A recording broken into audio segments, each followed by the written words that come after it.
Hello दोस्तों, आपका स्वागत है हमारे चैनल पे। और आज है विश्व क्षय रोग, जिसे कि हम लोग टीबी बोलते हैं। तो आज है विश्व क्षय रोग दिवस। ये हर साल 24 मार्च को मनाया जाता है। हर साल 24 मार्च को ही मनाया जाता है। तो इसके बारे में हम लोग कुछ फैक्ट्स देख लेते हैं इससे रिलेटेड, जो एग्ज़ाम में भी बनने की के लिए महत्वपूर्ण है, एग्ज़ाम में भी बन सकता है। उसके साथ साथ हम लोगों को जानना भी ज़रूरी है इसके बारे में। ठीक है, तो आइए देखते हैं कि क्या है। तो आज है विश्व क्षय रोग, जिसे कि टीबी दिवस भी कहा जाता है। टीबी दिवस, ये जो विश्व क्षय रोग है वो हर साल 24 मार्च को मनाया जाता है, क्योंकि 1882 में इसी दिन डॉक्टर रॉबर्ट कोच ने टीबी के कारक बैक्टीरिया, क्योंकि बैक्टीरिया से होने वाली ये बीमारी है टीबी, तो टीबी का जो कारक है बैक्टीरिया, माइकोबैक्टीरियम ट्यूबरकुलोसिस, इसकी खोज की थी। तो माइकोबैक्टीरियम ट्यूबरकुलोसिस की खोज कब की थी और किसने किया था? तो रॉबर्ट कोच ने 1882 में किया था। ठीक है, और ये भी क्वेश्चन पूछा जा सकता है कि ये जो टीबी रोग होता है वो किससे होता है? तो ये बैक्टीरिया से संबंधित रोग है।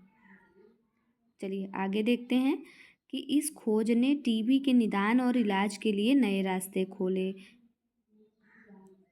आगे इस बार की जो थीम है उसको भी देख लेंगे कि विश्व टीबी दिवस 2025 की जो थीम है वो क्या है। तो इसका जो थीम है, हाँ, हम टीबी को समाप्त कर सकते हैं। यही 2025 का थीम है कि हाँ, हम टीबी को समाप्त कर सकते हैं। अब इसके परिणाम के भी बारे में जान लेते हैं कि इसका जो परिणाम है वो क्या है। तो तपेदिक जैसी घातक संक्रामक बीमारी के उन्मूलन की आवश्यकता पर जोर देता है। जो ये विश्व टीबी दिवस मनाया जाता है वो तपेदिक जैसी घातक संक्रामक बीमारी के उन्मूलन की आवश्यकता पर जोर देता है, तथा यह संयुक्त राष्ट्र के सतत विकास लक्ष्यों के तहत 2030 तक टीबी समाप्त करने की वैश्विक प्रतिबद्धता को रेखांकित करता है।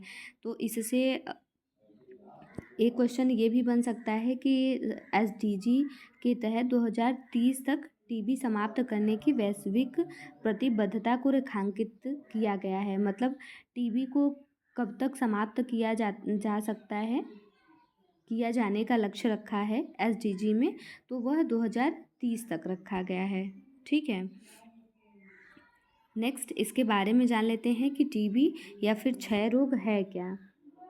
तो टीबी एक संक्रामक बीमारी है जो मुख्य रूप से फेफड़ों को प्रभावित करती है, लेकिन यह शरीर के अन्य अंगों में भी फैल सकती है। टीबी जो मुख्य रूप से किससे संबंधित है, प्रभावित होती है, तो ये फेफड़ों को प्रभावित करता है टीबी, लेकिन यह शरीर के अन्य अंगों में भी फैल सकता है। इसके मुख्य लक्षण कौन से हैं वो भी देख लेते हैं कि ये टीबी से के मुख्य लक्षण कौन कौन से हैं। तो मुख्य लक्षण हैं लगातार 3 सप्ताह से अधिक खांसी, रात में पसीना आना।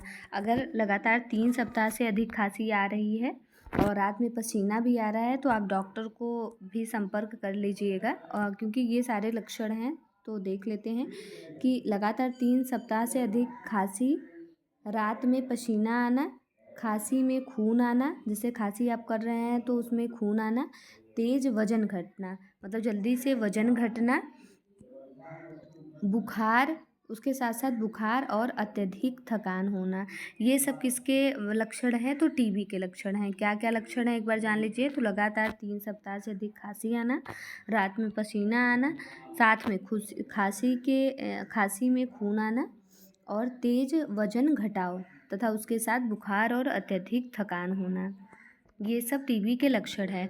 अब जो टीबी से निपटने की प्रमुख पहल की गई हैं, वो वैश्विक लेवल पे हो या राष्ट्रीय लेवल पे हो, तो उसके बारे में भी हम लोग जान लेते हैं। तो टीबी से निपटने की जो प्रमुख पहलें हैं, वैश्विक पहल देखते हैं। तो ये एक पहल है find.tree.all #IndTB।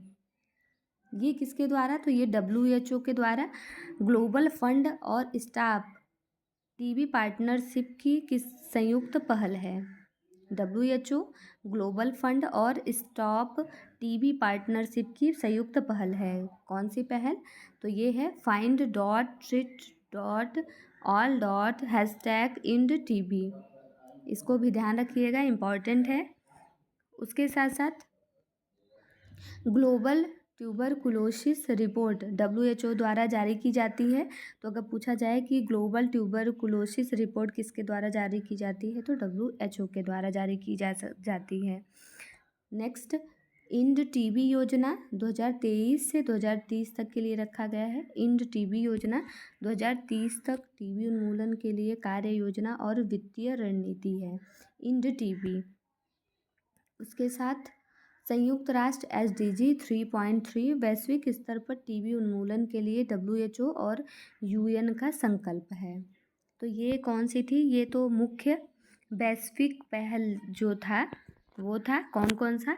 तो find.treat.all.#IndTB।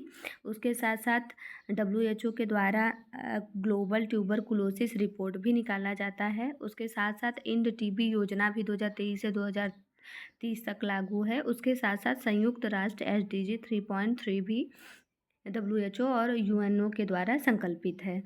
अब देख लेते हैं भारत की मुख्य पहलें कि भारत के द्वारा टीबी मुक्त करने के लिए कौन कौन से पहल अपनाए गए हैं, किए गए हैं। तो देखते हैं। तो प्रधानमंत्री टीबी मुक्त भारत अभियान राष्ट्रीय स्तर पर टीबी उन्मूलन का प्रयास करता है।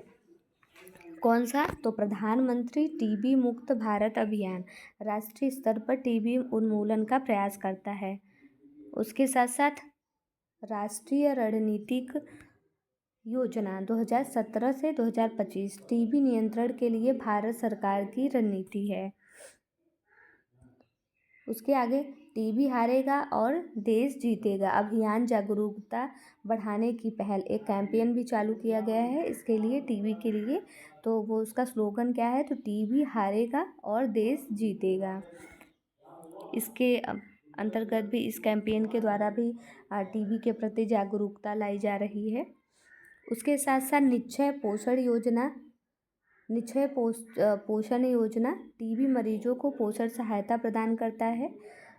उसके साथ साथ टीबी अभी भी एक बड़ा वैश्विक स्वास्थ्य संगठन है, मतलब इतना पहल विश्व के द्वारा भी किया जा रहा है, राष्ट्र के द्वारा भी, राष्ट्रीय स्तर पे भी किया जा रहा है, लेकिन फिर भी टीबी अभी तक एक बहुत बड़ा वैश्विक संकट है। लेकिन अगर सही कदम इस पर उठाया जाए तो इसे ख़त्म भी किया जा सकता है और ख़त्म हो भी सकता है। अब कुछ जो आंकड़े आए हैं इस बार टीबी के, उसको भी देख लेते हैं। तो टीबी के बारे में कुछ आंकड़े हैं, कौन कौन से वो बताते हैं आपको। हर दिन 4000 से अधिक मौतें, मतलब हर दिन 4000 से अधिक मौतें टीबी से, प्रतिदिन 4000 लोग जान गंवाते हैं। मतलब टीबी से प्रतिदिन 4000 लोग जान अपनी गंवा रहे हैं। 2023 में 1.08 करोड़ मामले, दुनिया भर में 1.08 करोड़ लोग टीबी से संक्रमित हुए। कब? 2023 में 1.08 करोड़ मामले आए। उसके बाद 12.5 लाख मौतें 2023 टीबी के कारण 12.5 लाख लोगों की मृत्यु हुई थी।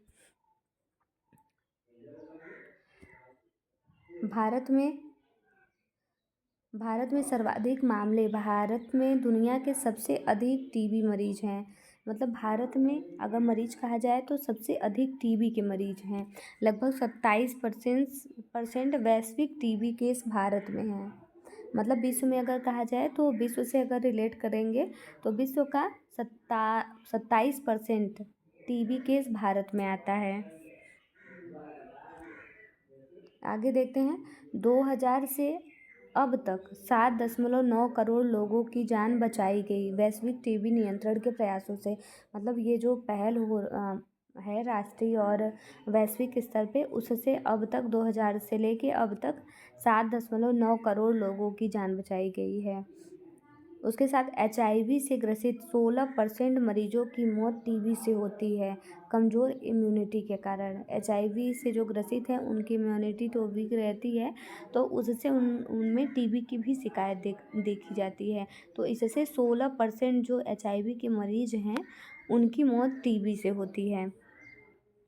उसके साथ साथ मल्टी ड्रग रेसिस्टेंट टीबी, जिसे कि MDR टीबी कहते हैं, बढ़ रही है। 2023 में लगभग 4.1 लाख लोग दवा प्रतिरोधी टीबी MDR टीबी से संक्रमित हुए हैं।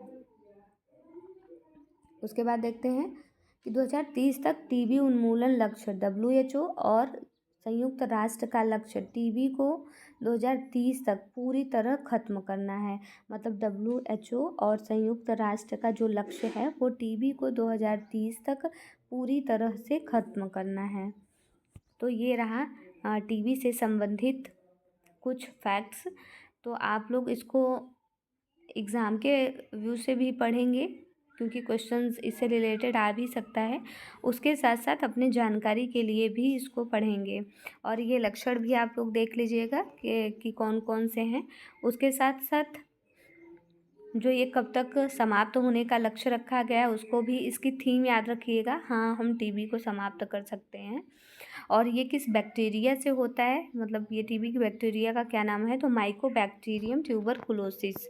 ठीक है। और ये पहल इतना इम्पॉर्टेंट है इसमें कि कौन कौन से ये पहल हैं जो राष्ट्रीय और वैश्विक लेवल पे कार्य कर रहे हैं। ठीक है। तो आप लोग अगर अभी सब्सक्राइब नहीं किया है चैनल को तो सब्सक्राइब कर लीजिएगा और भी लोगों को शेयर कर दीजिएगा, जिससे उन तक भी जानकारी पहुंच जाए। चलिए फिर मिलते हैं नेक्स्ट वीडियो में किसी नेक्स्ट जानकारी के साथ। तब तक के लिए धन्यवाद।